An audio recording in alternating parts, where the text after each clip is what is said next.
Carré, donc salut à tous, petite vidéo update sur le Bitcoin, donc tout se passe exactement comme prévu. Pour rappel, on avait deux très belles zones de liquidité. Donc première zone de QL, ici on est venu taper une fois, deux fois dans la même zone, on a relié les deux points et on a prolongé, très bien. Ensuite la deuxième plus bas, la plus intéressante, on est venu taper une fois, deux fois, trois fois dans la même zone. On avait ces trois points ici, celui-ci, celui-ci, qu'on a prolongé tout simplement, on les a reliés et on a prolongé, magnifique. Donc comme vous savez, dès lors que nous avons la liquidation d'une zone de liquidité, on a une réaction dans le sens inverse. Donc là, très bien, on avait une magnifique distribution, création de QH, on est venu liquider les EQH et mouvement impulsif dans le sens inverse.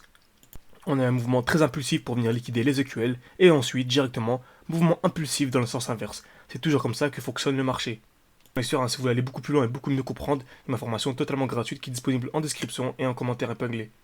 Ensuite, qu'est-ce que j'attends actuellement maintenant sur le Bitcoin? On revient ici dans un très beau bloc institutionnel, ok? Donc le dernier mouvement haussier avant la baisse. On revient ici dans le dernier mouvement, on voit bien le dernier mouvement haussier avant l'impulsion baissière. Donc c'est une très belle zone ici tout simplement.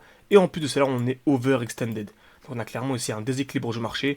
On a une très belle impulsion haussière. Ok, donc il dit très belle impulsion haussière, dit retracement. Donc logiquement, on aura ici une distribution pour ensuite avoir un mouvement baissier. Je m'attends dans cette zone maintenant, je m'attends simplement à une création d'une distribution, ok?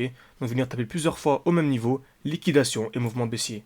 Clairement, on va taper plusieurs fois dans la même zone, ok? Ça va relier les points et on les prolonge. Liquidation, donc cassure de la zone de QH, puis ensuite avoir un mouvement baissier. Un mouvement baissier jusqu'où? Au minimum jusque la zone de QL. Est-ce que c'est un bon moment pour acheter du Bitcoin actuellement? Pas du tout. Au contraire, c'est un bon moment de revendre, puis d'acheter plus bas.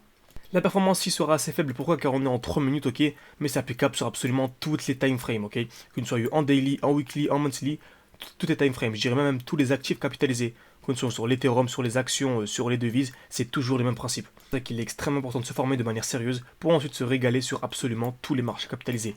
Donc voilà à quoi je m'attends. Pour résumer, ici mouvement haussier, distribution dans the block, pour avoir ensuite un mouvement baissier et venir liquider cette très belle zone de QL plus bas. Donc si ce genre de vidéo rapide vous plaît, n'hésitez pas à mettre un commentaire, à mettre un like, ça prend une seconde mais ça m'aide énormément. Merci énormément à ceux qui le feront.